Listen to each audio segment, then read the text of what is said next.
I'm Dr. Robert DeLuti. I'm the Associate Dean of the Graduate School. I'm also an Associate Professor of Psychology, and for 18 years I served as the Director of the Clinical Psychology Doctoral Program. You see, depression is both a symptom and it's also a disorder. People will sometimes say, I'm depressed, which might simply mean I'm sad, I'm blue. It could mean, however, that it's something much more serious than that, because somebody who says I'm depressed might also be basically saying to you, I have clinical levels of depression. So that's why it is so important to ask somebody when they are depressed and they say I'm depressed, to ask them what do they mean by that. Do they mean that they've got some sadness, they're feeling kind of low, they've got the blues, or at the opposite end, are they suicidal? Are so many different causes. Many are biologically rooted. So there are some models of depression that are very much focused on neurotransmitter activity. There is no question that there are genetic predispositions for depression that run in families. But there are certainly environmental causes, or certain types of environmental stresses can create in an individual who is, let's say, predisposed to depression, such stresses can cause the person to indeed become depressed. So imagine somebody who has a tendency, has a predisposition for depression. Let us say they go through a whole host of losses. They lose, let us say, they break up with their girlfriend. They start doing poorly in school. So they're having crisis or trauma or loss of one sort or another. These sorts of stresses, in combination with, let us say, certain types of predispositions that we have, can trigger major depression. There are what are called the emotional manifestations of depression. So these might involve, for example, sad, dejected mood, crying spells. They can involve the person getting little pleasure in the activities that used to provide pleasure for them. There are also physical manifestations of depression, which can involve such things as change in sleep, change in eating.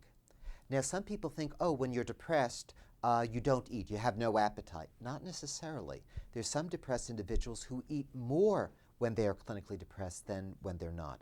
Others eat much, much less. There are some who sleep more when they are depressed, others sleep much less when they're depressed. There are what are called cognitive manifestations. Cognitive involves thinking. People who are depressed tend to be more hopeless. They tend to see the world in a very pessimistic view. They tend to see themselves in a very negative or derogatory way. They tend to engage in what are called cognitive distortions. For example, they tend to see things in terms of black and white. Either I'm a complete success, I get A's in every one of my courses, or I'm a complete failure. It's either all or none, black or white thinking. They tend to overgeneralize. This is another cognitive distortion. Let us say a student has done poorly on a particular quiz. Rather than say something like, yeah, I failed that quiz, I'll try to do better next time, or I need to study harder, or I need to get some tutoring. Instead, what do? They set up almost like a series of equations. I failed this quiz, therefore I'm a failure when it comes to this course. Therefore, I'm a failure when it comes to this entire subject area. Therefore, I am a failure. So they've gone from I failed a quiz to I am a failure. That's a gross overgeneralization. There are certainly pharmacological agents, that is, medicines that can be given, drugs that can be given, antidepressants, Prozac, Zoloft, Paxil. There are a wide variety of antidepressants that can often make a huge difference in lifting mood, in helping. Let's say your roommate has depression. I would go over to your roommate and say, I'm really concerned about what I see. I see you looking so sad. You're spending nearly all the time outside of class here by yourself. You look so terribly down. And you talk to the person about what you are seeing. And I would ask, am I correct in what I'm seeing, that you are feeling sad, you're feeling hopeless, you're feeling down? You want to understand what the person is experiencing. And they might say something like, no, I just feel, I don't know, maybe I've got mononucleosis. I just feel really, really dragged out. I'm not depressed.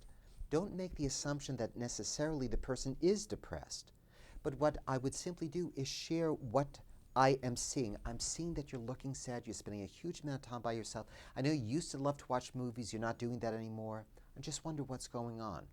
If the person says, yeah, I am depressed, I'm feeling crummy, I'm feeling really sad, I don't want to have anything to do with anybody, let the roommate know that you're concerned about them, you're concerned for their health, and that there are people that they can see on campus. One of the wonderful things about being a UMBC student is that counseling services are free. So there are some wonderful psychologists at the UMBC Counseling Center, Counseling Services, who can be there to meet with your roommate and to sit down with him and to help him to first get a handle on where is this depression coming from and what can be done to treat it.